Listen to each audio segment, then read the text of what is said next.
Donc c'est un plaisir de recevoir Olivier ce soir. Oui, c'est un plaisir de... On n'est pas encore nombreux, mais on est l'heure, c'est l'heure. Voilà. Et donc, l'argent, économie. Et la dernière fois qu'on a annoncé, je pense que c'est toi que Dominique... tout ça dans une soirée. Voilà. C'était exactement la première chose que je voulais dire au début. Exactement ça. C'est Andrew qui a calé les thèmes. Et en fait, c'est un peu fou, quoi. Déjà, l'étranger, c'est pas une question facile. D'ailleurs, c'est un thème qui pas simplement parce qu'il est épidermique et puis parce qu'il crée des tensions aujourd'hui. C'est aussi un thème compliqué. Enfin, c'est-à-dire l'économie.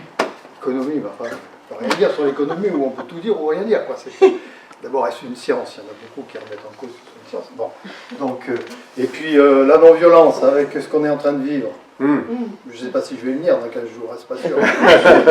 Et pourtant, je pense que ce serait important, enfin, si on va, bien sûr qu'on va le faire. Donc là aussi, c'est vaste thème. Oui. La violence, la non-violence, quel thème. Et puis le dernier. C'est toi qui as choisi celui-là. Hein? Non, c'est toi qui as choisi les 4. Et, puis et le dernier, l'écologie, le soin de la terre, tout ça, c'est aussi des... Bon, voilà, on a c'est du copieux, c'est du... Et puis, alors, je vais rajouter, je ne suis pas économiste. Bon, je suis pasteur, hein, je suis collègue d'Andrew, pas du tout économiste. Donc, je ne ferai pas une réflexion, une analyse sur l'économie, bien sûr. En fait, ce que je vais faire, je vais rendre compte de mes lectures. Voilà, je vais faire un peu des fiches de lecture et je vous rendrai compte de mes lectures. C'est très subjectif puisque c'est mon regard sur tout ce que j'ai pu lire. Et puis j'ai pris un certain nombre de choses. Voilà, mais de moi-même, je serai incapable ça sera peut-être pas intéressant d'ailleurs. Donc voilà. Et donc en même temps, quand moi je fais mes fiches de lecture et que je vous en rendrai compte, vous aussi, parce qu'on va avoir un débat, on va discuter, mettez-vous déjà un petit peu derrière la tête ce que vous en pensez, vous aussi. Économie, argent, christianisme, Bible, voilà. Qu'on soit un peu interactif dans cet échange. Alors, 3 temps, d'abord il y a 3 temps où je vais intervenir, j'espère que ce ne sera pas trop long, mais bon, je veux dire un certain nombre de choses. Ensuite, un échange entre nous, on partage, on échange, on débat, on discute, et puis normalement... mais je pense qu'on aura le temps, un regard biblique, à partir d'un texte biblique, qui aussi est dans le thème. Et puis moi, de mon côté, je vais décliner ça en 3 temps. Un premier temps, ça sera un regard à partir de l'Ancien Testament. Parce que ça donne des traces, il y a des éléments intéressants à souligner, que je reprendrai. Ensuite, dans le deuxième temps, ça sera une réflexion autour dans l'histoire, comment cette question elle a été traitée à partir du fin du Moyen-Âge jusqu'à la Réforme. Donc sur ce laps de temps-là, il y a beaucoup de choses qui ont changé et qui ont autour de l'économie, autour du lien social, autour d'une société qui va beaucoup bouger à ce moment-là. Donc je ferai un parcours et ça sera un parcours en même temps théologique puisque il y aura des réflexions autour de la réforme, des principes de la réforme qui interviennent et donc qui vont modifier une perception de la société, inévitablement. On passe du Moyen-Âge à la Renaissance, hein. On change d'air totalement. Et ça a changé beaucoup de choses avec la découverte de l'Amérique. Enfin, je ne vous fais pas toute l'histoire, vous le savez bien mieux que vous savez. C'est un basculement. Il y a des parallèles avec aujourd'hui d'ailleurs. Hein. Le moment de la réforme et tout ce qui se passe à ce moment-là. Et aujourd'hui, il y a des similitudes dans des choses totalement nouvelles. L'imprimerie, ça a changé la vie, quoi. Comme nous, le numérique. Bon, voilà, je ferme la parenthèse. Donc voilà, un petit peu. Et puis alors, si mon dernier moment, dans ce moment-là, ça sera... Je reprendrai une vieille thèse, mais j'ai envie de la redire avec vous, de Max Weber, sur l'origine du capitalisme, à travers la réforme. La réforme a probablement induit quelque chose du capitalisme, alors j'en dirai un mot. C'est très discutable. Tout ce que je dis là sera très discutable et vous pourrez le discuter. J'essaye de respecter aussi. Alors, il y aura des oppositions avec l'Église catholique, mais mon propos ne sera pas de dire il y en a une qui est bien par rapport à l'autre. Hein, vous m'aurez bien compris. Hein. Et puis, c'est au moment du Moyen-Âge, de la Réforme. Hein, on n'est plus dans les mêmes églises là aujourd'hui. Hein, et on marche vraiment bien ensemble. Mais je traiterai un moment de désaccord, bien sûr. Et puis, il y aura un dernier moment où je vous rendrai compte de deux petits articles que nous avons dans notre... On a une revue de notre église qui s'appelle Ressources, qui a fait... il y en a un, c'était en 2024, le thème était sur l'argent. Je trouvais qu'il y avait deux articles, donc je vous ferai une petite recension de tout ça. Alors, on y va. Alors, je parlais de l'Ancien Testament. Alors, l'Ancien Testament, vous me direz pourquoi l'Ancien Testament, mais parce qu'il y a des choses un peu précises en termes d'organisation sociale, voire économique. Il y a des choses qui sont dites. Je rappelle que l'Ancien Testament, en tous les cas, tout le projet biblique, c'est pas nous donner des réponses, c'est plutôt susciter en nous beaucoup de questions. Si on croit que la Bible est un livre de réponses, je crois qu'on se trompe. Enfin, on peut le concevoir comme ça, mais on va vite s'appauvrir, me semble-t-il. La seule réponse qu'il y a dans la Bible, c'est l'immense joie que nous ayons du salut que Dieu nous donne. Voilà, je le dirais comme ça. C'est ce lien que Dieu a voulu établir avec nous à travers le texte biblique. Et ça, c'est la seule grande réponse qu'on a. Tout le reste dans la Bible, ça n'arrête pas de se chipoter, de poser des questions, d'avoir des conflits. Et puis, c'est une relation d'un Dieu avec son peuple et d'un peuple avec son Dieu, comment ils marchent ensemble. C'est essentiellement ça, l'Ancien Testament. C'est comment ils dialoguent ces deux-là. Et le peuple avec son Dieu et Dieu avec son peuple. Et alors donc, Dieu, entre guillemets, donne des indications. Il y a des indications. Alors, je vais retenir notamment une première indication. C'est la même chose que le Shema Israël. Vous savez, pour les Hébreux, le Shema Israël, c'est important. Écoute Israël, écoute. C'est-à-dire l'obéissance, l'attachement au commandement. Entends bien, écoute. Et il y a une autre formule qui revient très souvent, c'est tu diras à tes fils et tes filles. Bon, je rajoute ça. Tu diras à tes enfants. Hein. C'est un peu un leitmotiv. Tu diras à tes enfants et tu seras un peuple de mémoire. C'est-à-dire tu vas être constitué dans ce que tu vas transmettre aussi. Parce que le dialogue que Dieu établit avec son peuple, c'est pour le constituer en tant que peuple. Jusque dans son organisation sociale, politique et administrative. Hein. Il prend soin de lui, donc dans ce dialogue-là, il veut que son peuple s'accomplisse. Et ça passe notamment par ça. Tu feras mémoire. Et donc la conséquence, c'est un peuple qui va s'éduquer, qui va se former et qui va garder en mémoire. C'est très vrai pour Israël encore aujourd'hui. Hein. Les Juifs sont très attentifs à la formation, à la transmission, à la connaissance hein, des gens du livre au sens large. Hein. Et ça, c'est important. Pour s'inscrire dans la durée aussi. Parce que tout ça, tu diras à tes fils, c'est parce que ça va durer. Et tu dois être pérenne dans ton existence. Donc, n'oublie pas, dans la durée.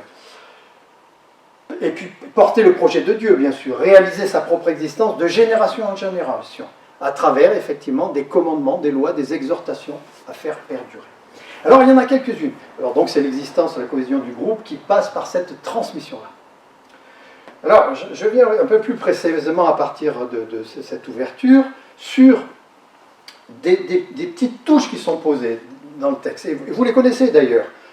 La protection des plus faibles. Ça traverse beaucoup l'Ancien Testament. Et vous savez qu'il y a 3 catégories de gens sur lesquelles il y a une attention particulière dans le sens de la précarité. Ce sont les veuves, les orphelins et les étrangers. Ça revient très souvent.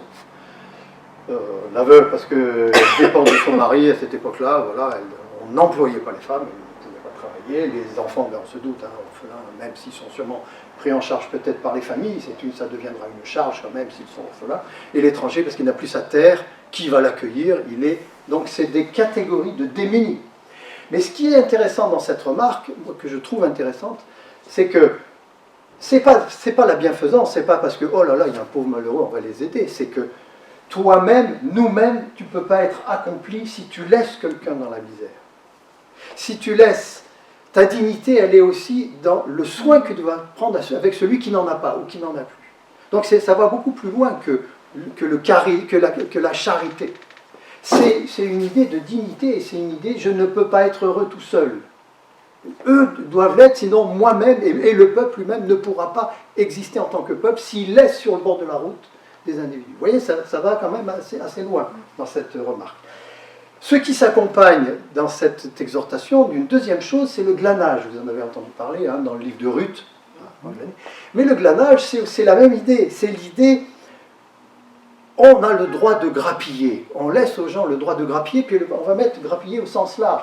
C'est-à-dire, ce que moi j'ai en trop, il y en a d'autres qui peuvent venir me le prendre. Pas par la violence, mais Je dois laisser, si moi quand je suis assez dans ma subsistance, j'ai ce qu'il faut, ben, ce que j'ai en trop, eh ben, on peut aller le chercher. Alors ben, les grains c'est plus facile, alors après si c'est vos meubles, peut-être pas, mais il y a cette idée-là, vous voyez, c'est un peu la même idée, mais qui va un peu plus loin dans la pratique. Hein. Le glanage, c'est, là encore, on ne peut pas les laisser des gens dans une... J'y reviendrai dans une autre remarque un peu plus loin, qui recoupe ce que je suis en train de vous dire. La troisième chose qui va s'associer dans cette relation qui s'établit de Dieu avec son peuple dans la façon dont il le constitue et dans la façon dont il peut vivre, c'est toutes les questions autour du sabbat. Alors le sabbat, c'est une sorte de mise à distance, c'est arrête-toi un peu. Ne sois pas toujours dans la production, ne sois pas toujours dans l'activité, ne sois pas toujours dans l'efficacité. Pose-toi de temps en temps. Et pas toujours dans la surproduction, notamment, entre autres. Donc le sabbat, c'est l'idée du repos. Voilà, c'est le repos, mais c'est le repos de la terre comme de l'humain. La terre a besoin de se reposer, l'humain a besoin de se reposer. Et c'est donc une économie qui est respectueuse, attentive au bien de la création dans sa totalité. N'exploite pas à outrance. Pose de temps en temps. Arrête. Laisse aux choses, au temps, à la nature, à ce que tu veux. Laisse un peu du temps. N'accapare pas trop. Donc, alors, il y a un verset qui est intéressant.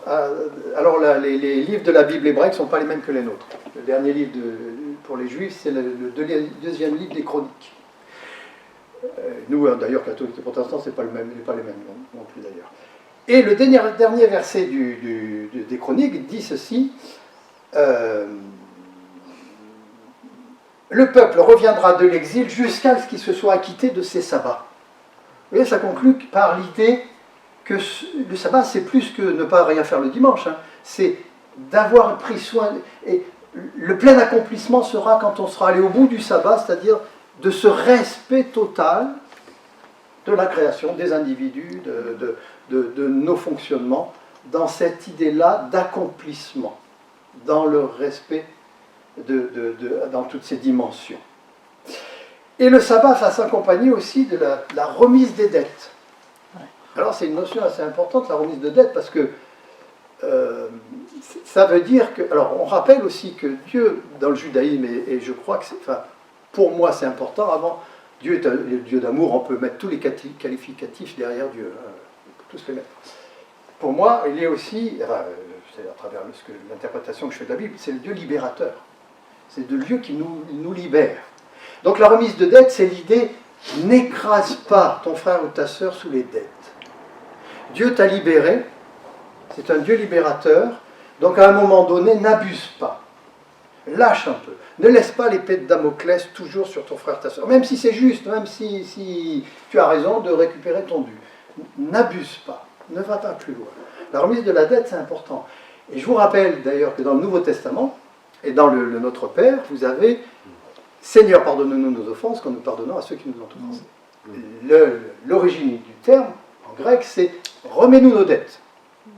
Et c'est le lien avec ce que je viens de vous dire sur la dette dans l'Ancien Testament. N'abuse pas sur les autres. C'est-à-dire, pardonne, nous on traduit pardon, mais je pense que c'est un peu réducteur. Alors, où ça nous envoie ailleurs, c'est pas réducteur, mais ça nous envoie, c'est sémantique à une autre notion. C'est aussi cette idée de dette-là, de ne pas abuser, de ne pas étouffer et écraser ton frère ou ta sœur. Et puis, les deux derniers éléments qu'il va y avoir avec le sabbat, ce sont, alors là c'est un peu subtil et un peu ironique, mais ce sont les jubilés. Tous les 7 ans, on remet tout sur la table. C'est-à-dire que, allez, tous les 7 ans, je ne suis plus propriétaire de rien, ma terre, mes biens, alors, pas tous les 7 ans. Tous les 7 ans, c'est plus limité. J'ai pas le détail, hein. Je ne sais plus, mais il y a une partie où on gomme les dettes, on repart à zéro. C'est surtout le jubilé, les 7 x 7, tous les 49 ans. Alors là, c'est tout. Là, on n'est plus propriétaire de rien, on repart à zéro. Et on redistribue. Ils ne l'ont jamais fait. On a constaté, dans tous ceux qui ont, les commentateurs, ils ont dit, avec regret et avec beaucoup d'humilité, le peuple hébreu ne l'a jamais fait. C'est quand même un peu trop pour eux. Parce que le texte dit bien que Tout est remis à zéro, on met les compteurs à zéro, on redistribue tout. Bon. Vous avez une trace. Alors voilà, c'est simplement pour parcourir avec vous l'idée alors c'est pas que l'idée du charisme et de faire de l'action sociale, hein. C'est comment une économie se bâtit aussi dans le respect et l'attention des uns aux autres. Voilà. Et puis je conclus ce moment-là, alors là avec le Nouveau Testament, et avec le jubilé du 7x7 du 49 ans, vous avez dans l'évangile de Luc au chapitre 4, quand Jésus est dans la synagogue, il prêche, il dit « La parole d'Ésaïe aujourd'hui est accomplie ». Elle dit ceci « L'Esprit du Seigneur est sur moi, parce qu'il m'a conféré l'onction pour annoncer la bonne nouvelle aux pauvres, il m'a envoyé proclamer aux captifs la libération, aux aveugles le retour à la vue, renvoyer les opprimés en liberté, proclamer une année d'accueil par le Seigneur. » Ça, c'est le jubilé.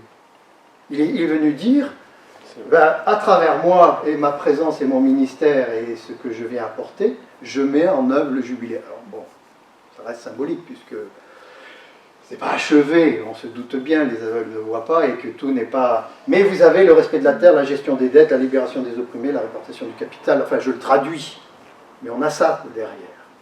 Voilà.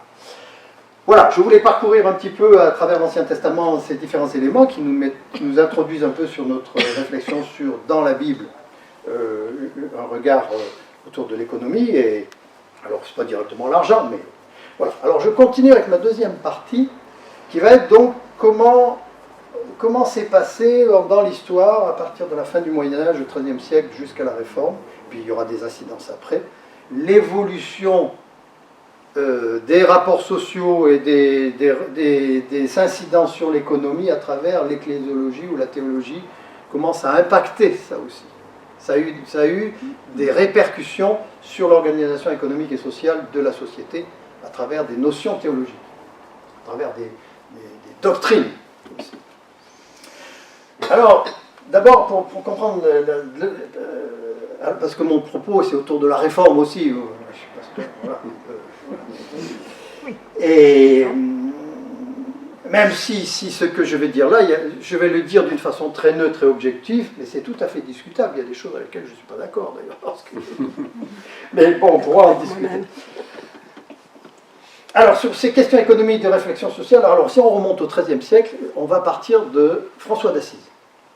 Parce qu'il y aura un élément avec François d'Assise qui va introduire une action, une doctrine ou une conception de l'Église déterminante qui va avoir lieu à ce moment-là. François d'Assise, c'est un fils d'un grand bourgeois, hein, il est un drapier, voilà, et on est dans une période où il y a un enrichissement européen important. Et il y a de plus en plus de capitaux financiers.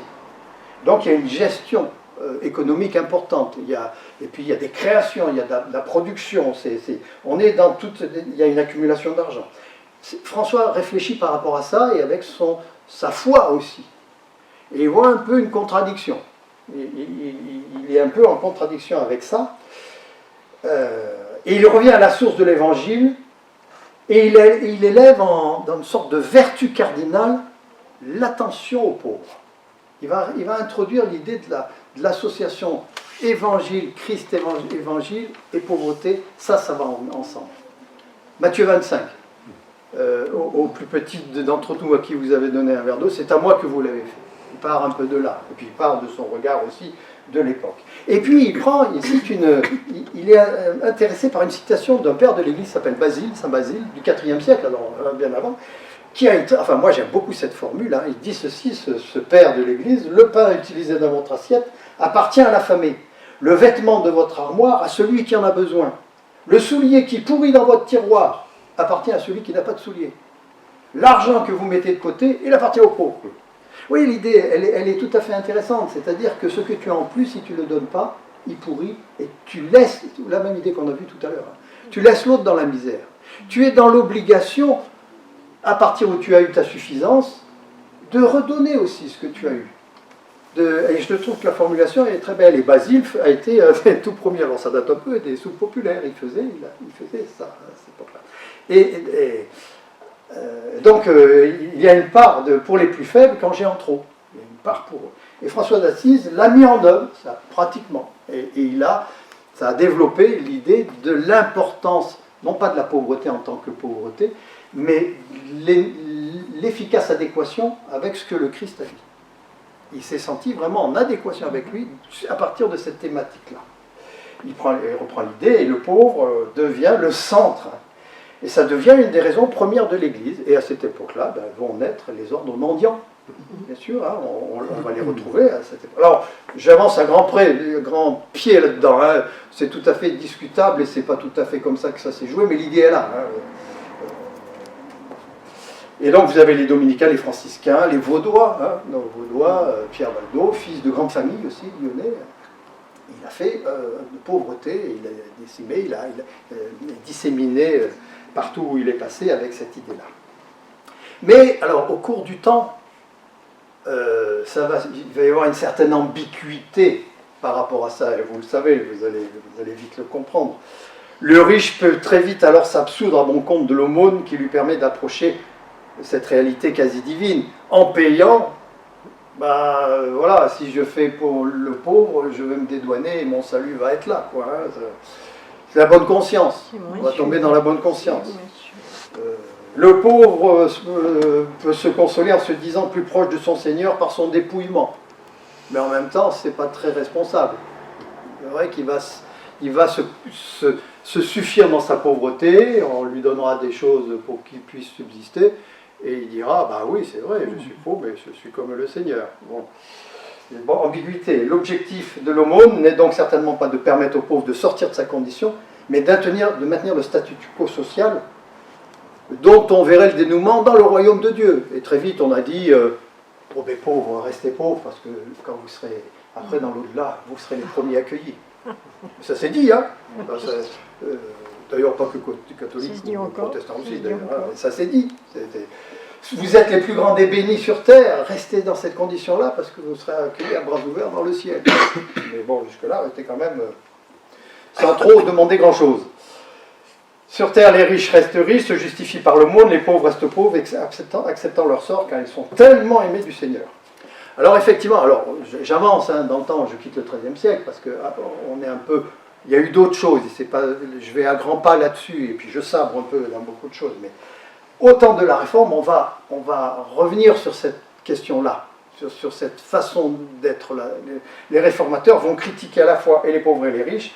Les pauvres seront accusés de paresse et d'oisiveté, et les riches d'entretenir les pauvres dans la dépendance, à travers cette bonne conscience. Donc il y aura une critique qui est justifiée, mais que l'Église elle-même fera. D'ailleurs, l'Église catholique, elle fera cette critique. Parce que les réformateurs rappellent, alors là on va passer, je suis au temps de la Réforme là maintenant, rappellent que l'Évangile exige que chacun puisse construire sa dignité en s'émancipant de la précarité. Donc on va revenir à une dimension, ça c'est propre à la Réforme, qui a individualisé, responsabilisé l'individu, puisque entre Dieu et lui, il n'y a plus l'Église. Il n'y a plus une structure au milieu, il est dans une relation directe avec lui. L'Église, elle viendra après, elle est une conséquence de la foi, mais elle n'est pas à l'origine de la foi. Donc il est le croyant protestant dans une responsabilité de toute sa vie. Il doit être responsable de sa vie. Et ça va se retrouver sur cette question-là. Hein. Le travail est présenté comme le moyen le plus simple de rendre sa dignité aux plus pauvres. Le riche, comme l'État d'ailleurs, ne doivent plus faire l'aumône aux pauvres, mais leur offrir du travail. La Réforme a une attitude tout à fait pragmatique et n'hésite pas à remettre en cause le grand tabou médiéval qui était l'interdiction du prêt à intérêt. J'y viendrai tout à l'heure parce que ça va nous donner des indications, ça aussi. Calvin pense que celui-ci peut permettre, le prêt à intérêt, de développer l'industrie et donc de donner des emplois à ceux qui en sont privés. Vous voyez, la Réforme donc introduit avec cette forme d'individualisme et sort de ce schéma de pauvreté et introduit autre chose. Alors d'ailleurs, avec ce que je viens de vous dire, il y a un peu de l'actualité. Hein. Ça veut dire, quelle est l'intervention de l'État? Plus d'État, moins d'État? C'est une vraie question, ça aussi. Oui.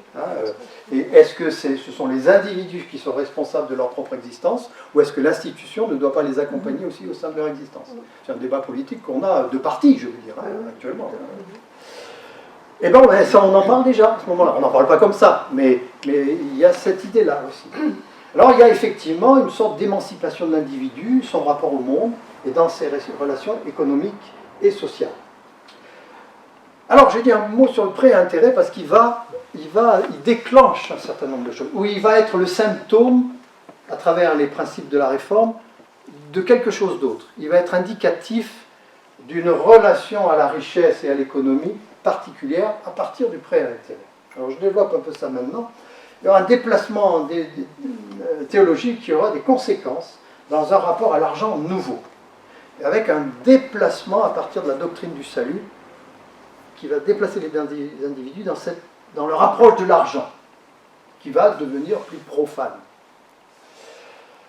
Alors, le catholicisme, et moi je trouve que l'argument était très juste d'ailleurs, je ne sais pas s'il est encore... peut-être les amis catholiques, vous nous le direz.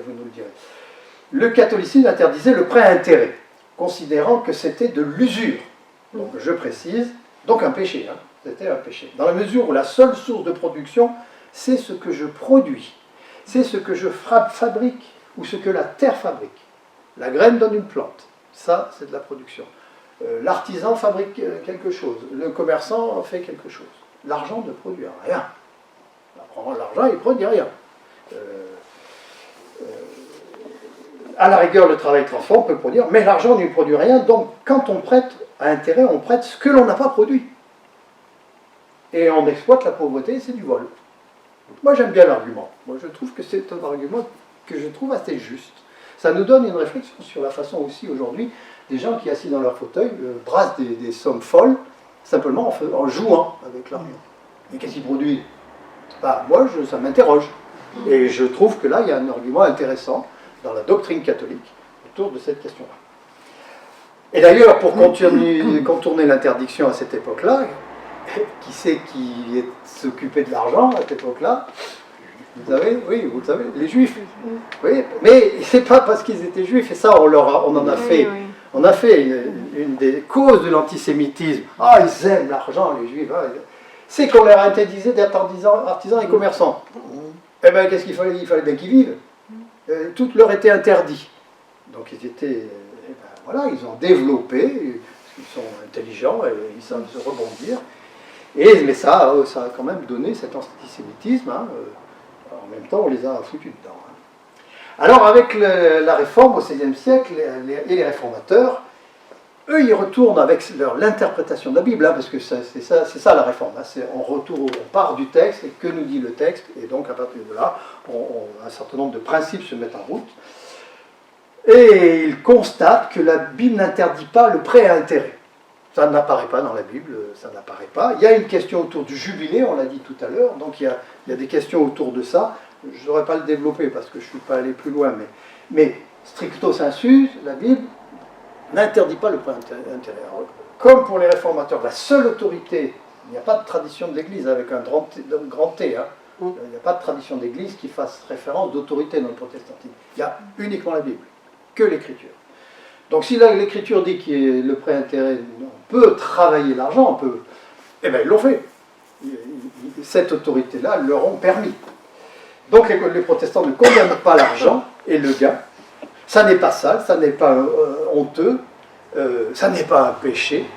Et l'intérêt, c'est une rémunération. Vous voyez comment on introduit cette façon, désormais, de pouvoir utiliser l'argent désacralisé, autorisé. Alors les protestants se lancent dans la banque avec des taux raisonnables. Et en plus, ce sont, comme on dit, des gens très, je dirais, on reviendra là-dessus, très honnêtes et moraux, les protestants. Pas si c'est très vrai des fois, mais bon. Donc ils sont supposés très fiables. Mais aussi, on va comprendre pourquoi ils sont honnêtes et moraux. Parce que c'est lié, là aussi, à la doctrine du salut, bien sûr. L'agir humain est sous l'éclairage de la justification. Seule la foi sauve. Toute mon action en tant qu'individu est désacralisée. Elle n'entre plus dans le cadre du salut, mais dans celui de ma responsabilité d'homme sauvé. La gestion de l'argent n'est plus un péché, mais relève de ma responsabilité. Vous voyez, on a sorti toutes ces questions-là qui posaient problème, hein, qui étaient dans un rapport qui était compliqué, sacré. On l'a rendu profane, et donc on a ouvert la possibilité à faire bénéficier l'économie du support de l'argent.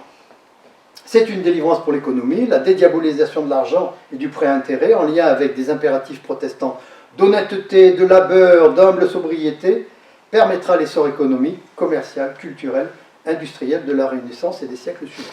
Parce que c'est vrai qu'à cette époque-là, l'économie se transforme.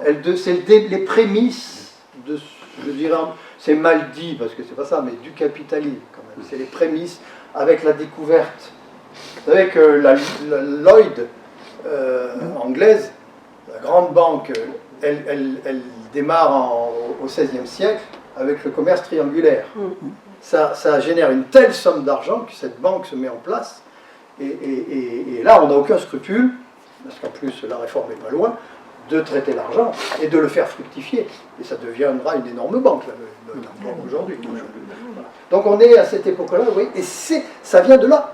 Ça vient d'une réflexion spirituelle. Enfin, pas que, mais ça y est associé. On peut investir, on peut épargner, on peut placer, ce sera l'essor du capitalisme. Alors, je viens pourquoi on dit qu'avec les protestants, ils sont honnêtes et tout ça, c'est parce que les protestants n'aiment pas l'argent. C'est pas par cupidité qu'ils font ça. Ils ont appris que seul l'amour de Dieu peut nous sauver de l'enfer. En aucun cas nos mérites ne peuvent le faire, et encore moins nos richesses. Et ils sont réputés sobres, économes, travailleurs, et même austères. C'est un peu vrai, hein. Ils n'aiment pas particulièrement l'argent, mais ils savent le gagner et l'épargner sans disqualification morale. Alors voilà, il y a une réflexion théologique là derrière, hein, qui a des conséquences. Le rapport à l'argent devient profane et il n'est plus en contradiction avec la volonté de Dieu. Je développe encore un tout petit peu cette idée de la doctrine réformée qui a joué dans ce sens-là. Le cœur de la réforme, c'est de rappeler qu'il n'y a de salut qu'en Christ. On est justifié par lui au seul moyen de la foi. Les évangiles portent ce témoignage, comme Paul, on est rendu juste par Dieu en Jésus-Christ, simplement par la foi. La relation Dieu-homme devient dès lors première, au détriment de celle sacramentelle et ecclésiale. On met de côté, on disqualifie une démarche sacramentelle qui n'a plus place dans la relation à Dieu. Dieu s'adresse directement à l'homme, sans l'intermédiaire du sacré, du clerc et de l'Église. L'homme est face à Dieu, dans une relation d'amour et de confiance, rendu libre et responsable. L'Église et l'ensemble de ses préceptes en sont la conséquence. C'est un déplacement de l'autorité et une disqualification du sacré. Avec la réforme, s'introduit les premières idées profanes, voire même de laïcité. Déjà des petits germes, là, à ce moment-là. Ça se discute, hein, mais... D'où l'attachement dans la tradition protestante à ce qui va être appelé le sacerdoce universel des croyants. Nous sommes tous prêtres désormais. Et on va même disqualifier les prêtres, avec la soutane donc, hein, en tant que prêtres. Ils n'ont plus de raison d'être en protestantisme dans la relation à Dieu. On ne passe plus par eux. La conviction que tout croyant est prêtre devant Dieu, attachement qui va donner naissance au sein du protestantisme, a une idée donc de l'autorité et d'un gouvernement de type, je le mets entre guillemets, démocratique. C'est le peuple désormais qui va gérer ça.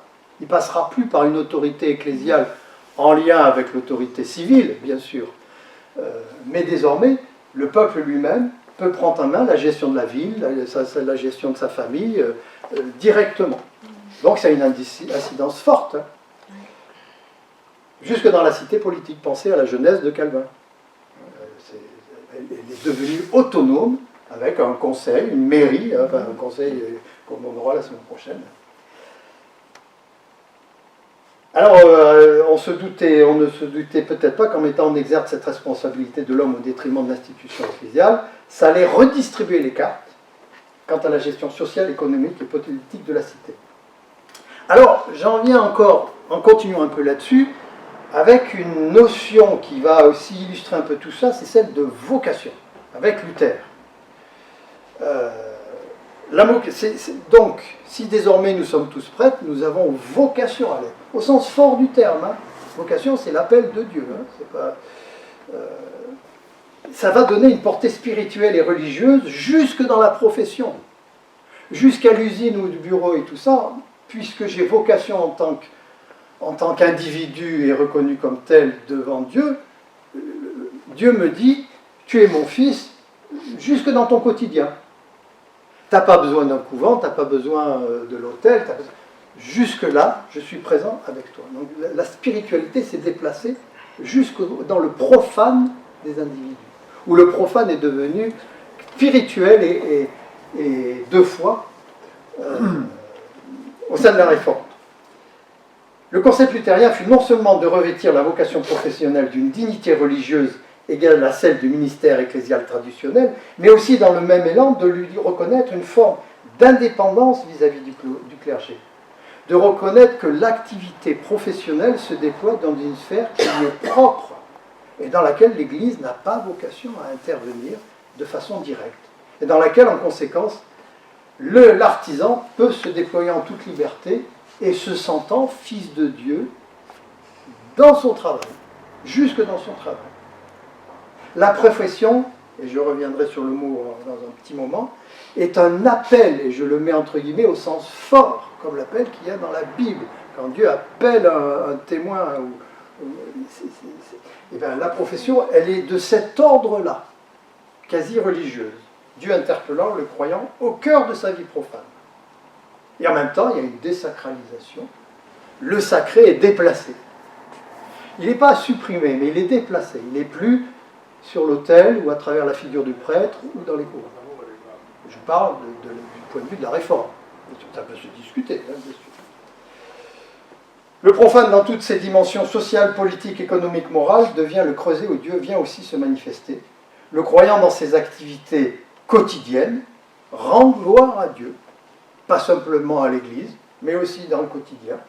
Et ces activités florissantes sont aussi la confirmation de son élection et de la gloire de Dieu.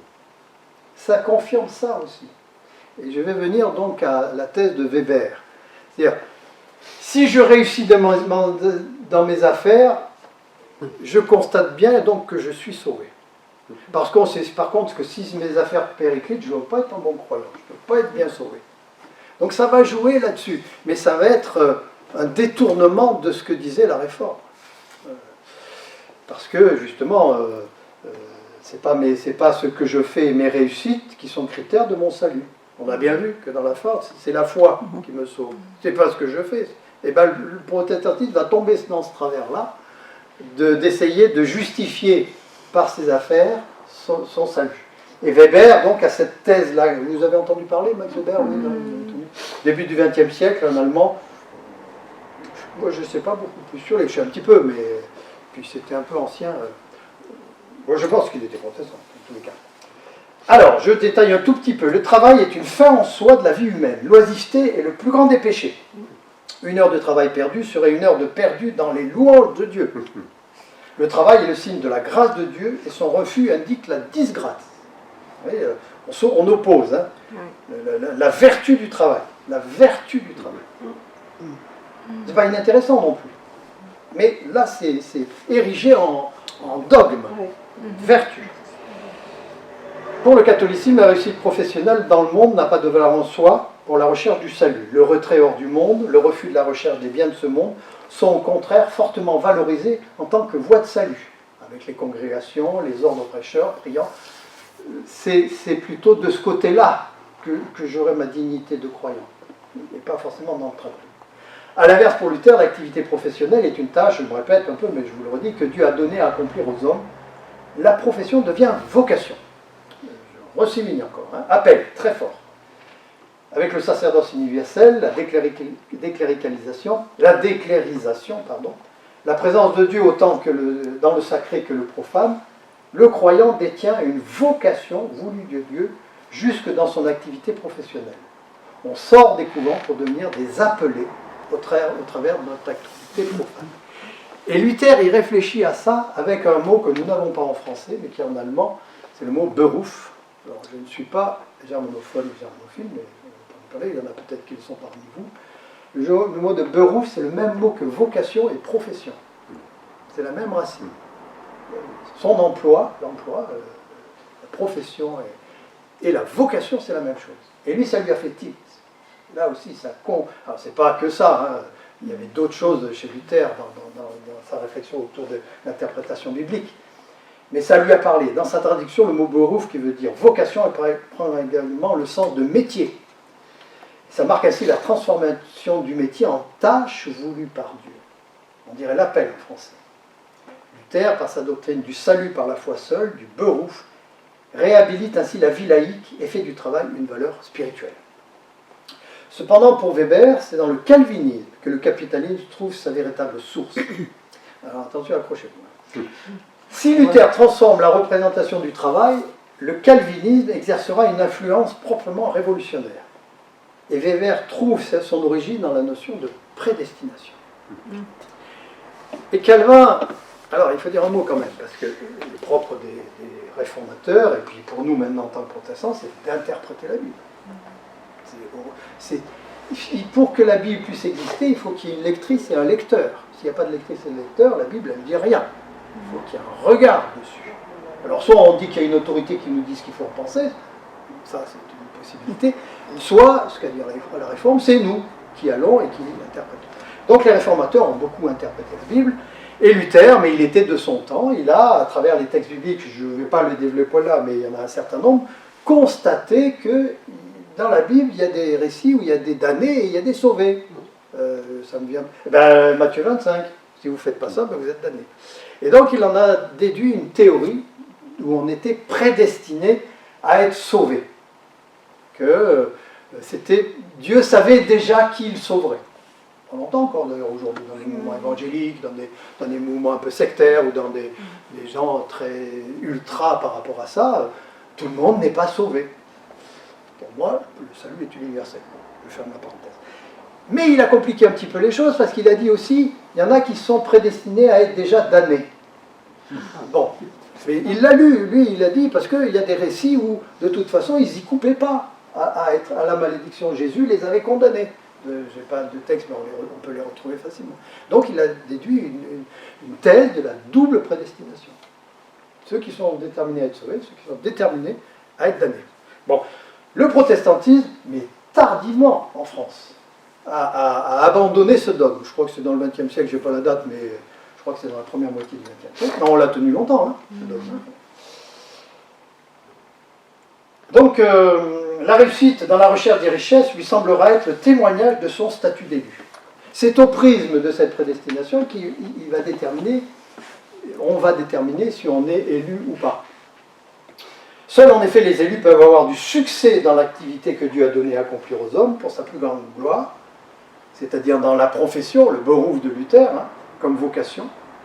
Pour s'assurer de leur statut d'élu, les calvinistes vont ainsi transformer leur vie en une recherche méthodique des richesses dans le cadre de leur profession. Et en fait, ils ont totalement tourné le dos, c'est une certaine frange du protestantisme, tourné le dos à la réforme qui justement nous libérait de ça, nous libérait de chercher son salut, puisqu'il était donné gratuitement. Ben là, ils ont réintroduit le mérite à travers « est-ce que je suis vraiment dans les clous ?» Bien entendu, il est hors de question de transformer les richesses ainsi produites en luxe ou en démonstration ostensible.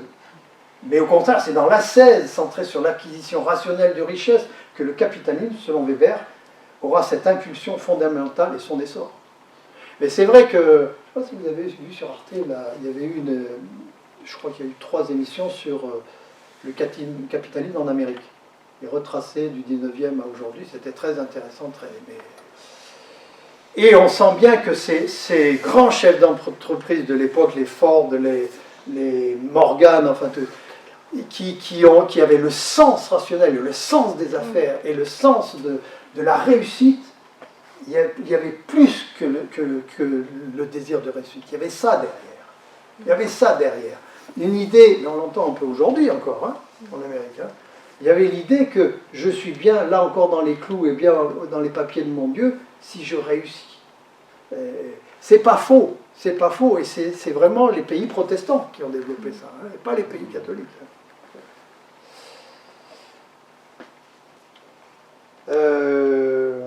L'essentiel du propos de Weber est le suivant: partout où est maintenue la doctrine de la prédestination, surgit la question des critères auxquels un homme peut reconnaître qu'il appartient ou non au nombre des élus.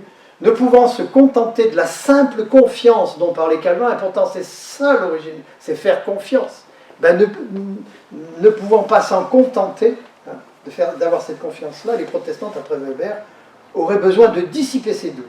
Et ce serait par son investissement éperdu dans l'activité professionnelle et économique qu'il chercherait à dissiper les doutes religieux, engendrés par la doctrine de la prédestination, en référence au principe énoncé par le Christ dans lequel on reconnaît l'arbre à ses fruits.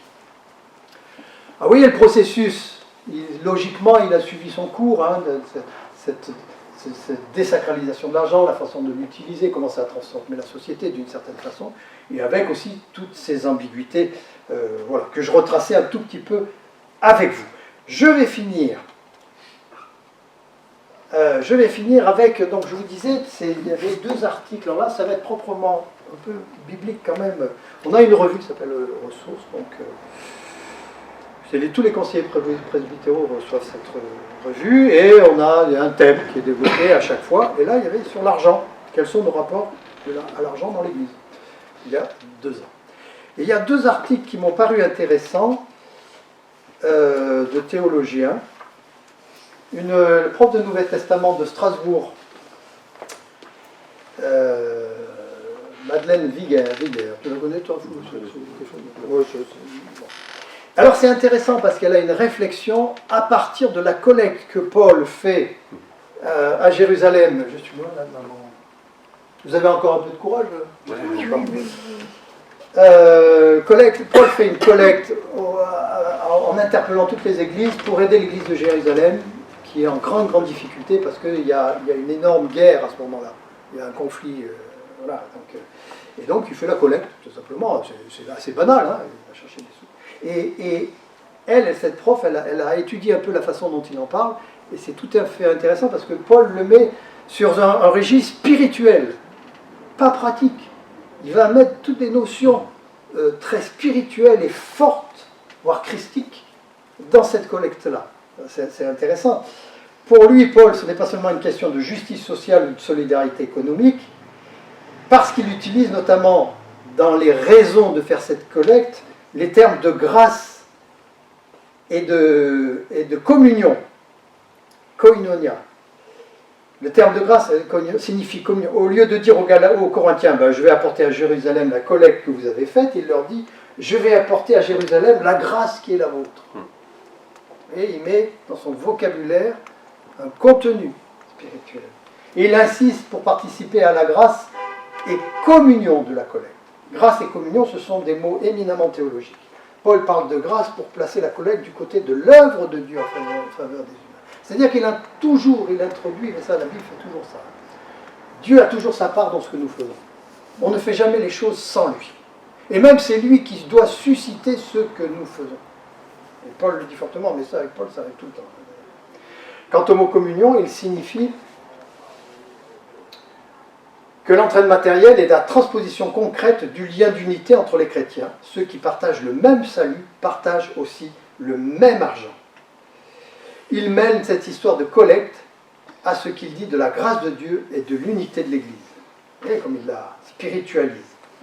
Et puis il dit, je retrouve bien mes notes, Paul écrit en contrepoint, alors là ça pousse un peu, mais je trouve que l'idée est intéressante. Il dit, Paul écrit en contrepoint que ce don est une grâce, il ne s'y trompe pas, la contribution financière qu'il réclame est un effort, bien sûr, mais c'est la manière de s'y disposer qui change la donne.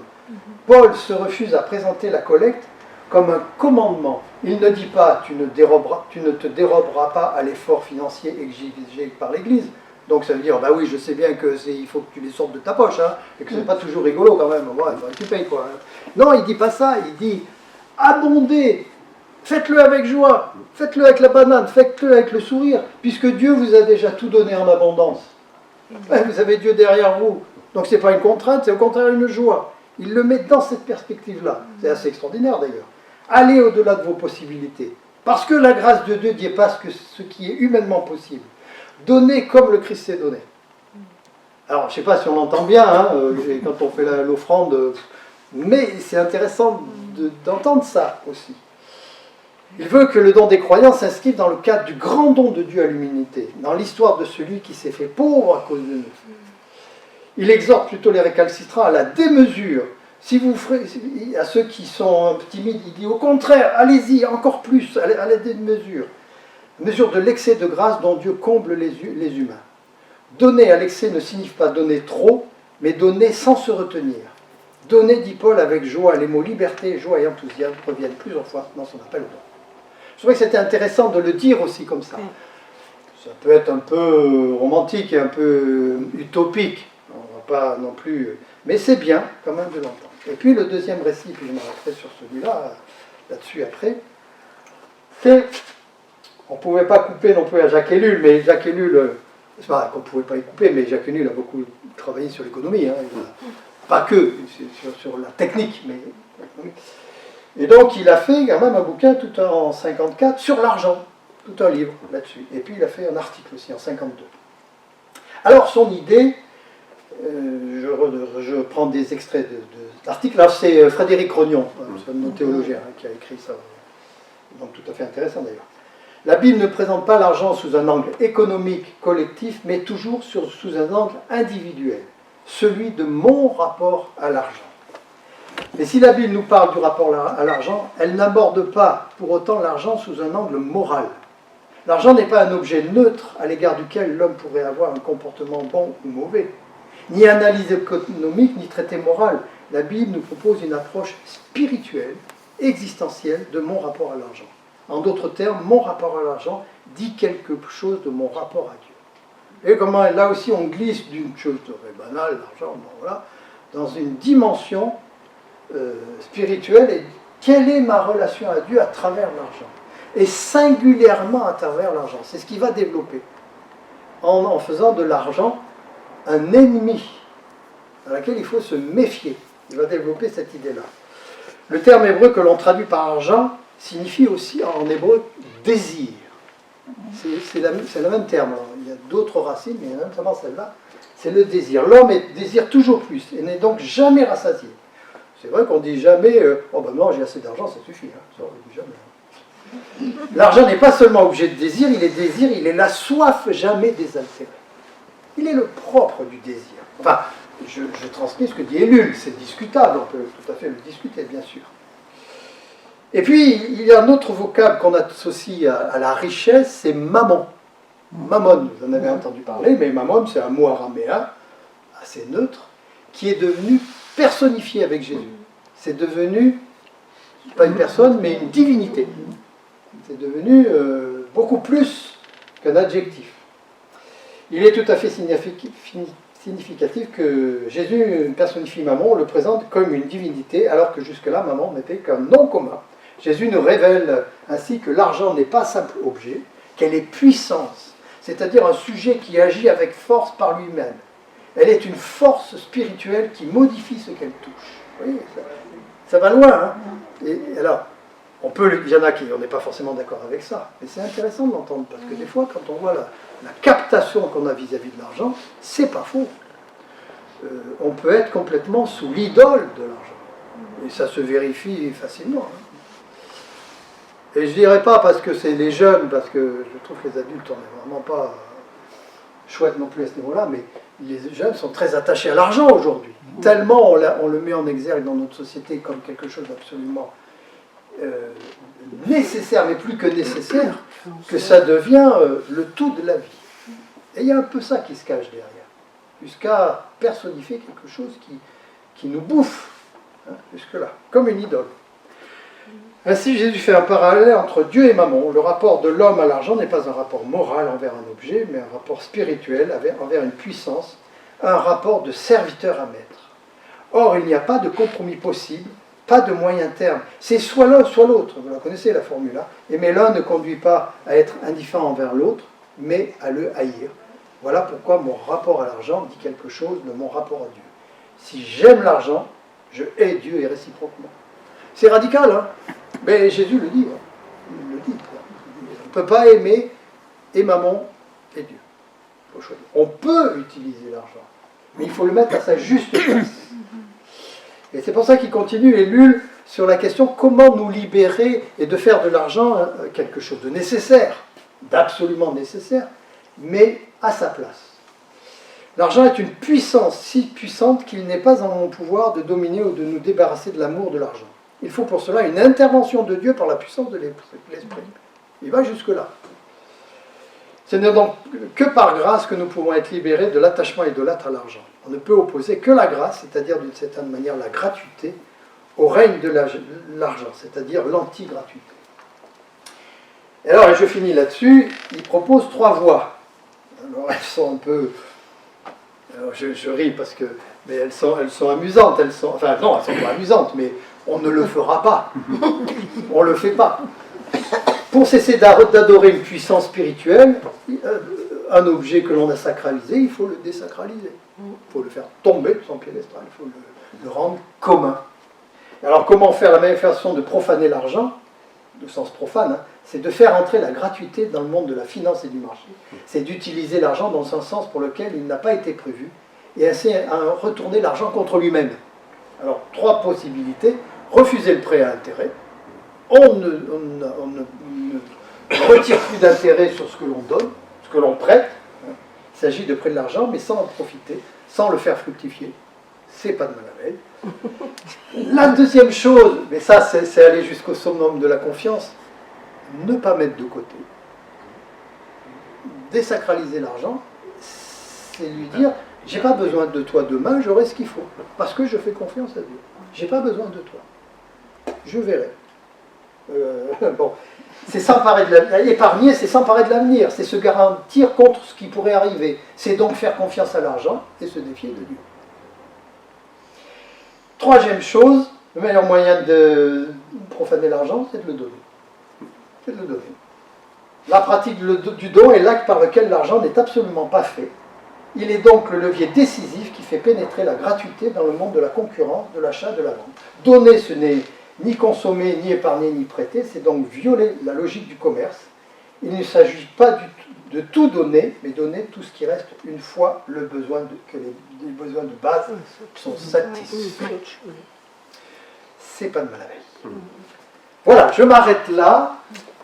Et comme vous avez aussi beaucoup réfléchi à la question, on va échanger, alors pas forcément sur ce que j'ai dit, mais sur ce que vous pensez un peu de cette relation, l'économie en général, comment elle se joue à travers votre foi, comment elle se joue à travers nos institutions. Voilà, on se donne la parole, on a 25 minutes, oui, alors oui, ben, peut-être qu'on ne fera pas le texte du but, on verra. Voilà. Je vous dirai, allez-y, cher ami. Je voudrais déjà vous remercier pour votre exposé, extrêmement enrichissant, en tout cas pour moi. J'ai appris beaucoup de choses, évidemment. Moi aussi. Et puis vous dire un peu, moi, très rapidement, ce que votre exposé, enfin, ce que ça m'a suscité. La première chose, c'était quand vous avez parlé du glanage, et ça m'a rappelé une poésie de Victor Hugo. Boz, je crois que c'est Boz. Oui, ou Job, je sais il plus. fait Boz. Je crois que c'est Boz qui se dit, il a fait un poème avec sur... lin blanc, vêtu de probité candide, de lin blanc, et puis il laisse exprès des épis de... Voilà. Et j'avais pas vu, en fait, moi, quand j'ai découvert, j'étais en seconde, et je comprenais l'importance, je voyais l'intérêt, disons, pour les poivres, mais je ne voyais pas à quel point, en réalité, c'était puissant. Enfin, à la fois que Victor Hugo connaissait parfaitement, y compris l'Ancien Testament, à quel point, enfin, il avait mesuré cette conséquence, enfin, l'importance de l'argent chez les Juifs, on va dire. Oui, tout à fait. J'ouvre une petite parenthèse, j'ai toujours un problème à votre exposé, parce que vous avez commencé comme ça, c'est le dialogue entre l'Ancien Testament, entre un peuple et son Dieu. Mais je ne me sens pas partie du peuple élu, en fait. Je ne me sens pas membre de ce peuple. C'est entre parenthèses. Oui, voilà. oui, juste, oui. l'Ancien Testament me dérange à cause de ça. Ça me dérange. D'accord. Je ne comprends pas pourquoi il y aurait un peuple élu, et puis voilà, pourquoi Dieu aurait choisi, dont je ne fais pas partie par tradition, en tout cas, où je crois. C'est un autre débat, ça. Ça, c'est un autre débat, voilà. Mais ça fait quand même mais c'est juste. Ça fait quand même partie de... Oui. Ensuite, sur la prédestination, ou la grâce de Dieu, etc., de donner à ceux qui sont élus ou pas élus, et donc l'argent, ou la finance, ou la récompense, c'était une autre poésie, cette fois-ci toujours de Victor Hugo, de Job, assis sur son tas de fumée. Ah oui. Après tout, oui. il a plein... Dieu l'a comblé, et il est comblé parce qu'il fait la volonté de Dieu, en vérité. Donc il n'est pas prédestiné, mais... Et justement, comme il a foi en Dieu, donc ça rejoint encore là, il est élu. Comme il est, on va dire élu, mais comme on lui enlève tout, justement pour le tester, puisque et qu'il se maintient dans la foi, enfin, à croire toujours à la beauté ou à la puissance de l'amour, il n'a pas besoin, tant pis, il est sur son... Mais c'est pas ça qui est important. Il est sauvé quand même, enfin, il continuera. Oui. Donc c'est la deuxième chose. Et le troisième, donc l'importance de l'argent dans l'Ancien Testament, mais également dans les évangiles, parce que moi, ce que je réalise de plus en plus, c'est à quel point Jésus de Nazareth, peu importe le Christ, Jésus de Nazareth, il pouvait être en fait provoquant et violent avec la religion juive, etc. Puisque en réalité, enfin, il s'inscrit dans, il est très provoquant. Enfin, en tout cas, il remet sans cesse en question. Enfin, il en parle de l'argent. Il en parle quand même. Bon, il regarde notre rapport à l'argent. Et notre rapport à l'argent, exactement. Notre rapport à l'argent. Mais il est quand même, c'est toujours, mais même dans les paraboles, et je voulais revenir à ça, juste quelque chose qui m'avait fait énormément réfléchir, c'est une prêche dans le groupe, où il parlait du faux, du mauvais comptable. Oui, le mauvais intendant. Le mauvais intendant. Malhonnête. Malhonnête. En fait, c'est un texte. Je ne comprenais pas, enfin, et en fait, tout simplement, oui, c'est un très bon intendant. Ouais. C'est un excellent intendant. C'est adapté à la situation. Parce que, en fait, dans le monde de Dieu, ou pour Dieu, il faut remettre les dettes. C'est pas... alors, inscris vite, je te dois 100, tu devais 100, inscris vite 80. Allez, on remet 100, peu importe, c'est pas... En fait, c'est pas le plus important, le plus important, c'est... dans le truc violent que je disais, c'était entre... c'est bien si je ne me trompe pas, hein, Jésus qui voit passer... les grands pontifes, on va dire comme ça, et qui vont ostensiblement déposer, faire l'aumône, etc. Et qui dit à ses disciples, enfin, regardez, faites pas surtout comme ces hypocrites, c'est des vrais, eux, ils n'aiment pas du tout. Prenez plutôt exemple sur, vous voyez la petite vieille là, qui vient de déposer, là, ça, quelques centimes, mais elle a tout donné, en réalité. Elle a tout donné. Alors, voilà, c'est les trois. Merci, merci monsieur. Voilà. Contribuer à la discussion.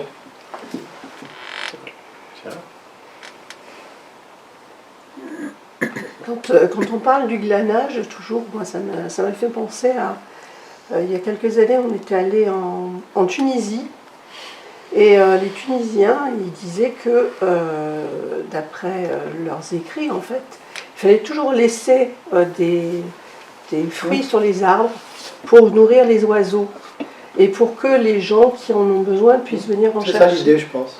Et en fait, oui, du coup, je me suis dit finalement, c'est la même croyance en tous les cas, hein, effectivement. Pas que pour soi. Pas que pour soi. Et l'aumône, je pense, ça vient beaucoup de ça au départ. Oui, très juste. Je trouvais, très juste. Ouais. Après, dans le rapport à l'argent, je trouve qu'actuellement, il y a quand même des... Bon, bien sûr, c'est défoncer une porte ouverte, mais de plus en plus de gens qui en ont énormément et des gens qui en ont de moins en moins. Et effectivement, c'est et Dieu dans tout ça. Qu'est-ce qu'on peut faire aussi en tant que chrétien pour essayer des fois de rétablir cet équilibre-là et comment... on ne peut pas ne pas se poser la question en tant que chrétien, je trouve, aujourd'hui. Oui, très juste. Oui. Moi, je me disais, alors j'aurais dû prendre des notes parce que finalement, tout part, mais bon. Je me disais que pendant toute la première partie de votre intervention, ça répondait à votre introduction. C'est-à-dire qu'en fait, l'écologie, l'étranger et le reste, on parle de la même chose. Et en fait, tout allait bien. Quand vous avez commencé à parler, quand on parle d'économie, tout va bien. C'est-à-dire que c'est cohérent, c'est le respect de la terre, du temps, du repos de la terre, un temps pour planter, enfin, etc. etc. Tout ça, ça va bien. Et puis, ça se gâte quand on parle de l'argent. C'est-à-dire quand on parle de... Et quand on arrête de penser responsabilité. Je suis d'accord avec vous, il y a des gens qui font... Enfin, pour moi, le malheur du siècle dans lequel je vis, c'est que pour beaucoup, l'argent est une finalité. Il faut amasser, entasser. Eh bien, le mot est juste. Oui, Et ce que j'aime, moi, dans la responsabilité, en tous les cas, tel que je l'ai compris chez les protestants, c'est que je n'ai pas d'autre choix que de faire prospérer la force de mon travail, mes savoir-faire, mon intelligence, etc., etc. Et je pensais à ces familles très catholiques. J'ai beaucoup pensé à Michelin, par exemple, Ouais. qui était une entreprise paternaliste, très catho, etc., qui ont fait beaucoup d'argent. Mais le salut, ils l'ont trouvé pas dans le fait d'amasser de l'argent, ils ont beaucoup dépensé. Ils ont construit des garderies, des pouponnières, des bâtiments pour les écoles, etc. Alors probablement, ils ont mis, comme ça beaucoup de maires aujourd'hui aiment bien mettre le nom sur la plaque. C'était le paternalisme. Mais c'est du paternalisme. Mais au bout soigner ses ouvriers pour qu'ils travaillent mieux. Voilà. Mais au-delà de ça, j'ai toujours pensé, même quand j'étais très gaucho, qu'il n'y avait pas que ça chez ces gens-là. Je pense qu'il y avait quelque chose d'une responsabilité, d'une éthique. Oui, c'est je me dois de faire profiter à l'ensemble de la société de ça. Et m'est venue une dernière anecdote, c'est dans une famille protestante, qui est la famille de la mère de mes enfants. Une partie de la famille avait inventé un brevet de la sidérurgie, au tout début de la plasturgie, Et d'un seul coup, ils ont commencé à devenir très riches, etc., etc. Et il y avait deux fils, l'aîné et le deuxième. Le deuxième a fait l'école des mines, était brillantissime, très intelligent, etc., etc. Et le premier était... Alors, j'ai pas retrouvé ça ils ont beaucoup écrit, des monographies.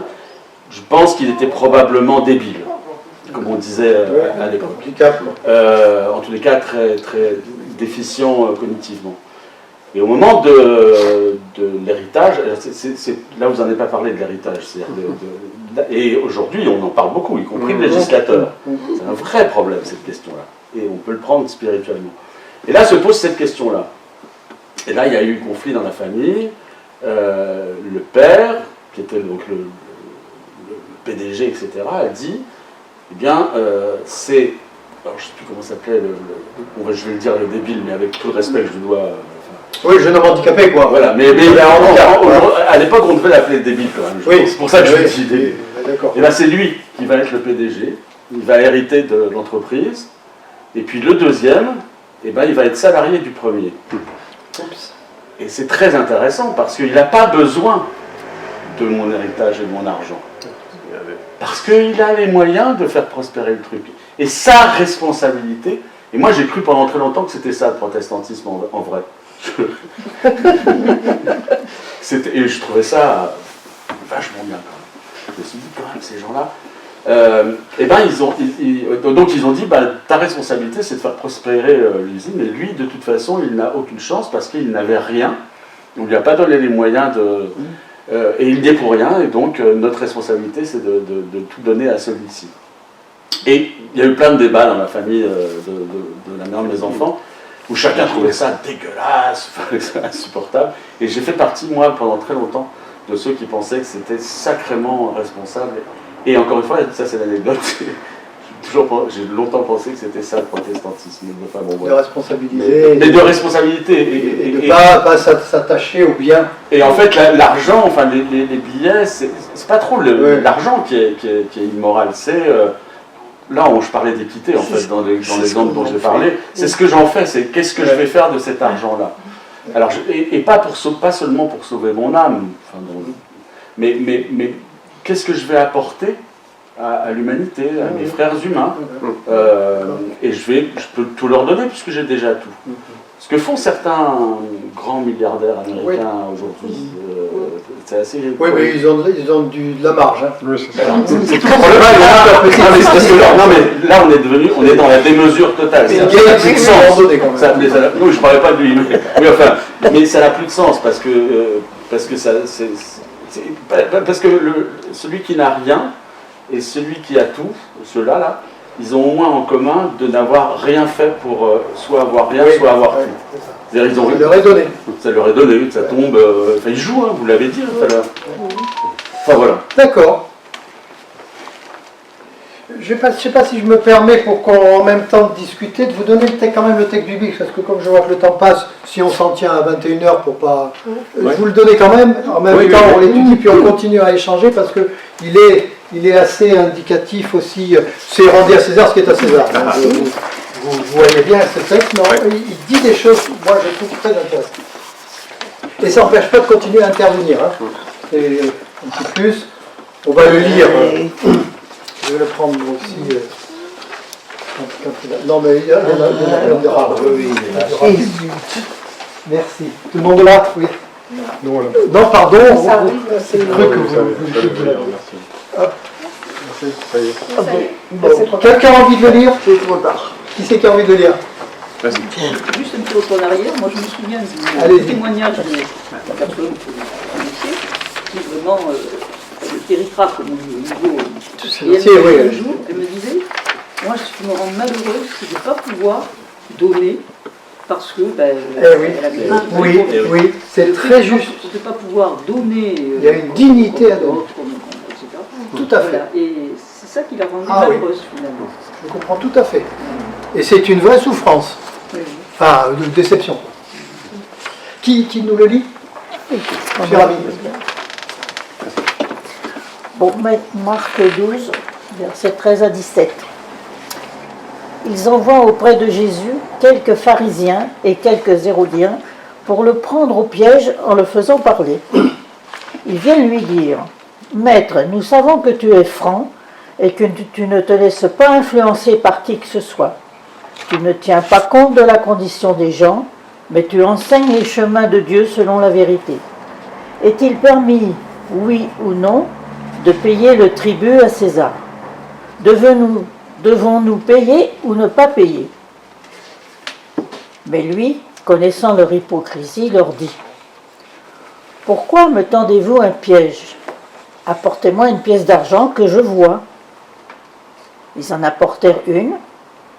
Jésus leur dit, « Cette effigie et cette inscription, de qui sont-elles? » Ils lui répondirent, « De César. » Jésus leur dit, « Rendez à César ce qui est à César, et à Dieu ce qui est à Dieu. » Et il restait à son propos dans un grand étonnement.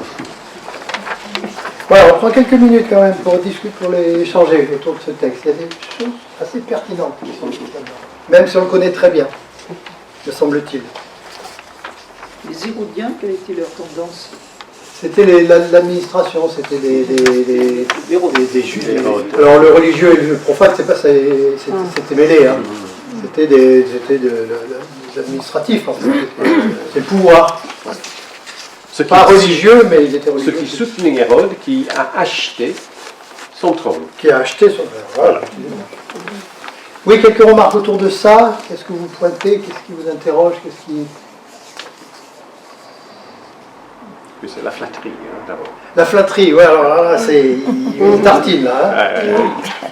C'est la folie de grandeur. Voilà. Donc toute sa beauté, là. Et alors, ils tendent le piège, hein, vous avez saisi, le piège, c'est si Jésus dit, bah oui, on donne à César, qu'ajoutes-tu de plus, puisque nous le faisons, mais si on ne donne pas, tu ne respectes pas ce que Moïse a dit.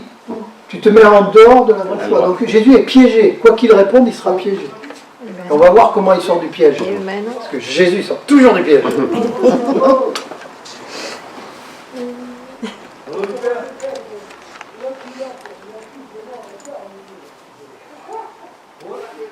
Je continue sur ma lancée. Il sort du piège quand il dit apportez-moi une pièce d'argent. Voilà, c'est ça. Apportez-moi une pièce d'argent.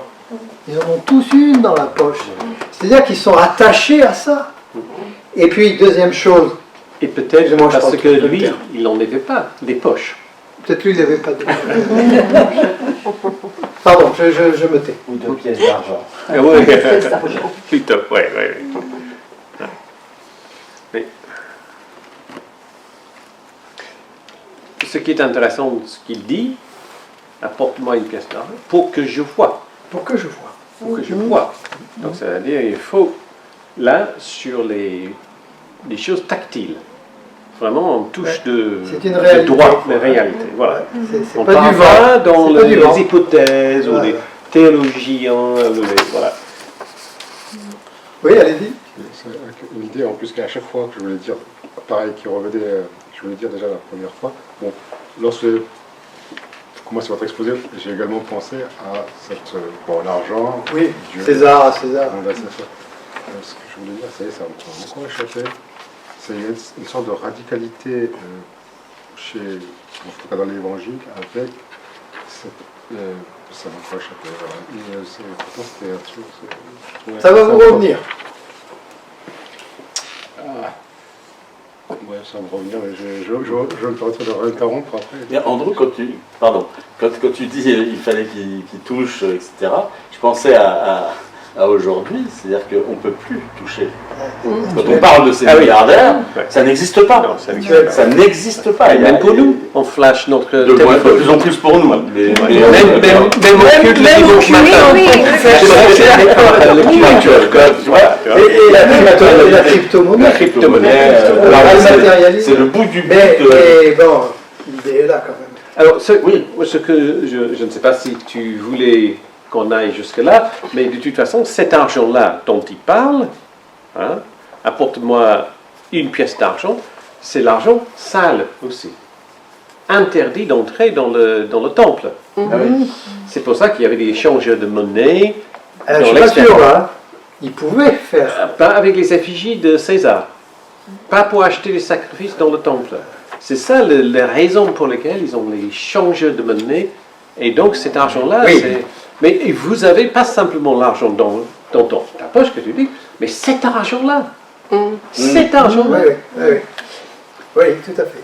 Et on souligne avec au verset 16, très subtil dans l'écriture, et sûrement Jésus l'a dit ça, cette effigie et cette inscription de qui sont-elles? Voilà. Une image, l'idole. Pas d'idole dans le temple. On ne met pas d'idole.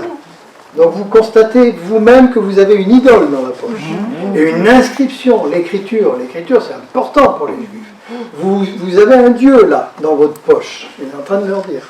Et d'autant plus qu'Hérode Effigie et inscription. a mis ses propres effigies dans En le plus. temple. Oui, tout à fait. Voilà. Et donc, Il était Leur enlever, là. Voilà. il est en train de leur dire, vous avez déjà répondu à votre question. Hein. Et puis bon, juste je voulais, puis vous finir aussi. Rendez à César ce qui est à César, à Dieu ce qui est à Dieu, c'est intéressant. On connaît bien la formule, mais elle est intéressante quand on la lit comme ça. C'est un commentaire que j'avais relu là-dessus. Ça veut dire César n'est pas Dieu. Rendez à César ce qui est à César. C'est-à-dire que César n'est pas Dieu. Mais ça veut dire aussi, et c'est le plus important, Dieu n'est pas César. Rendez à Dieu ce qui est à Dieu, c'est-à-dire que Dieu n'est pas César. Il y a deux domaines et qui ne sont pas du tout équivalents. Il y a le domaine de César, qui doit exister parce qu'il en fait partie, et il y a le domaine de Dieu qui n'a rien à voir avec celui-là et qui lui est au-dessus, enfin qui ne fait pas partie de ça. Alors, choisissez votre camp. Choisissez votre camp. Mais la formule, vous voyez, hein, Dieu n'est pas César. Il n'y a pas que César qui n'est pas Dieu. Dieu, c'est pas. Dieu, il n'est pas non plus dans. Il nous dit gérer tout ça, mais ne le spiritualisez pas. C'est bien. Ouais. Ce que j'ai relu, c'est dire qu'en fait, ce que moi je retiens de plus en plus dans mon rapport avec l'argent ou des évangiles, c'est que, en ce sens, voilà, parce que pour moi, de plus en plus, je peux dire que Jésus de Nazareth était sans doute le Christ.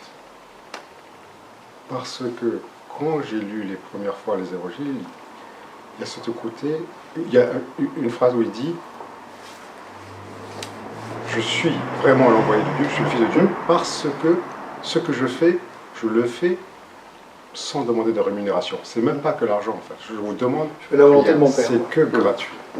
Tout est gratuit. Ah oui, tout à fait. Et ça, c'était quelque chose qui m'avait saisi sans... À la fois, on peut le comprendre, on le comprend automatiquement, rationnellement, et que je mesure de plus en plus, en réalité, à quel point ça, c'est radical. Dire Ah oui, ça, subversif. aujourd'hui, c'est d'une violence, c'est inimaginable. Quand on dit on fait quelque chose de gratuit, mais non, vous n'avez pas à payer en fait, vous pouvez repartir, vous êtes venu En repartir. général, ça interroge ça. Hein. Ça, La gratuité. Voilà, C'est louche, même, des fois. Ouais. Alors, si lui, alors, être capable d'aimer autrui juste parce que c'est lui, quel que soit ce qu'on fait, en ce sens, je peux comprendre, je comprends donner sa vie, on va dire. Ouais. Donc, voilà, là je comprends. C'est ce que je voulais dire à propos de. D'accord. On met des gens sous protection jeune majeur parce qu'ils sont dispendieux, hein, parce qu'ils donnent trop. Oui, oui, c'est vrai. Donc il y a quelque chose de. Ils sont fous. Bah, il y a une pathologie avec l'argent, c'est compulsif. Ouais. La Il y a la kleptomanie, compulsion d'en amasser, et puis il y aurait cette compulsion dans Et les jeux. les jeux, Oui, les jeux, les addictions, oui. Voilà, Je voudrais en revenir au texte, juste oui, parce que... allez-y mesdames, allez-y. Est-il permis ou non de payer le tribut à César? Le tribut, c'était l'impôt, je Oui, suppose. oui.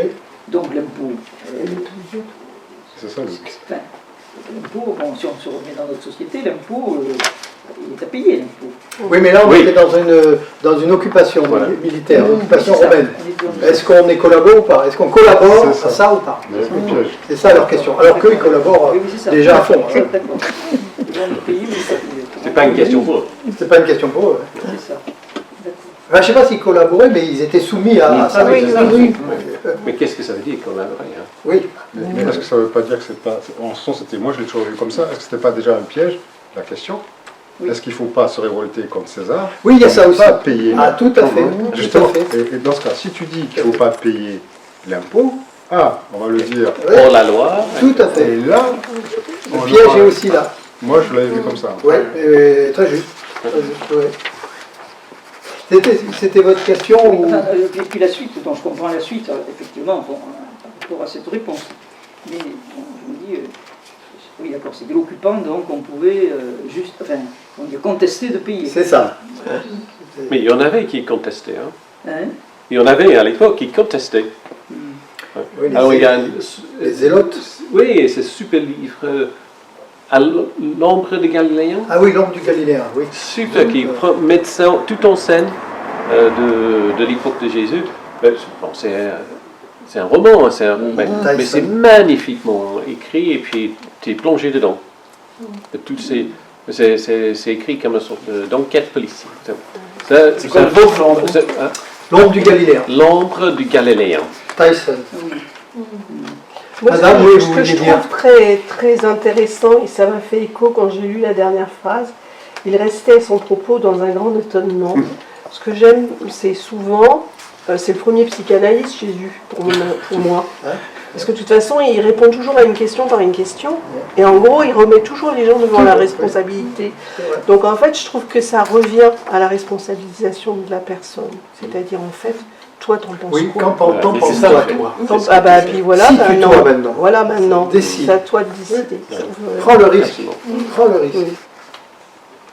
Très juste. Merci, chers amis. Bon, merci à toi, Olivier. Merci. Pas de vous. Donc 15 jours. Alors oui, dans 15 jours, alors ça sera beaucoup plus court parce que Pour l'instant. Pour l'instant. sinon ça sera plus court. mais c'est pas simple. Ben, on fera ensemble. Ouais, ben, On fera ensemble la causerie. Donc il faut venir avec les gants de boxe. Faut venir avec les gars. Ah non. Non, violence. Ou alors si, on choisira. Mais c'est vrai que c'est une vraie question. Est-ce que parfois la violence est... On voit dans la situation actuelle dans laquelle on est, est-ce qu'il ne fallait pas taper sur l'Iran quand même? Voilà. C'est la question au bout d'un moment. Des fois, il y a comme ça que ça marche. Hein. Mais c'est une vraie question sur les conséquences. C'est la question de la règle. Parce que C'est quand ça. vous parliez de psychanalyste, mais il y a un monsieur qui s'appelle, je ne sais pas s'il est encore vivant, mais Elburn, qui intervenait à l'unité des malades difficiles de Sarreguemines, qui accueille des femmes grands criminels qui ont assassiné, qui avaient assassiné, enfin bon, etc. Et lui était champion de boxe française. Et il était psychanalyste. Et il est arrivé à la maison, à l'unité de Sarreguemines, et il faisait des thérapies classiques, en face à face ou sur le divan, enfin, etc. Puis ça marchait pas. Les femmes, enfin, bon. Et donc un jour, il a monté un ring et il a fait ses thérapies, il a développé le concept, hein, ça s'appelle les thérapies frappantes. Mais il était en face de femmes qui avaient assassiné au moins une personne, et de façon assez sauvage. Et évidemment, il n'y avait aucune violence. Enfin, lui aurait pu les mettre par terre dès le premier coup. Il est champion en tous les cas de France, mais peut-être plus de boxe française. Donc il avait la technique, la force, elles étaient elles, de toute façon emprisonnées, mal nourries, enfin bon, etc. Honnêtement, il aurait pu les terrasser. Et en fait, et je dis ça parce que quand on a présenté ça dans les écoles d'éducateurs spécialisés, tout le monde s'offusquait en disant que c'est violent, etc. Et je pense en fait que c'est pas ça la Oui, violence. c'est vrai. Ça permet de canaliser une forme Bah, de violence. et après, on passait à une thérapie plus classique où la parole pouvait. Alors, il s'est fait insulter par tous les psychanalystes freudiens. Il n'y avait pas de parole là, c'était les mains. J'ai détesté. Par les gens de l'école freudienne.